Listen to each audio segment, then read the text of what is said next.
In today's video, I'm going to teach you how to create an email template in Sparkpost. By the end, you'll have a clean, reusable template ready for reliable sending and quick updates. First, log into your account and go to your Sparkpost dashboard at app.sparkpost.com. Once you're in, look to the left-hand sidebar. Open the Content section, then click Templates. This is your workspace for building and managing everything you'll send. Click Create Template to open the editor. You'll see a few key fields to fill out. Start with Template Name. This is just a friendly label you'll recognize later, so choose something descriptive, like a campaign or use case. Template ID is next. It's a unique identifier used behind the scenes.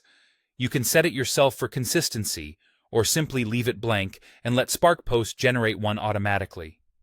Add your subject line, which is what recipients see in their inbox. Keep it clear and relevant to the content. For From Name and From Email, enter the sender name and address you want your audience to see. Consistency here builds recognition and trust. Then set a Reply to address so responses go to the right inbox. This can match your From address or route to a shared mailbox for your team. Now, enter the email content.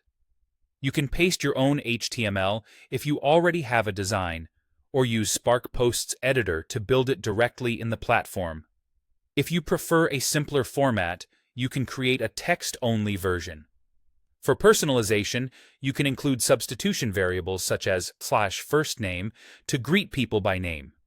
If you use variables, make sure your sending data includes those fields, and consider a sensible fallback so the message still reads naturally if data is missing. When your content looks good, click Preview to see how the email renders. Check that headings, buttons, and spacing appear as expected. If you're using personalization, confirm the variables are showing correctly. You can also use the Send Email Test feature to send a copy to a few test addresses. Use this only for testing and verify links, images, and the overall inbox appearance before moving on. Finally, choose how to save your work. Save will create a draft you can come back to and edit later. Save and Publish makes the template live so it can be used in transmissions right away. That's it. Your template is ready to go and easy to iterate on whenever you need.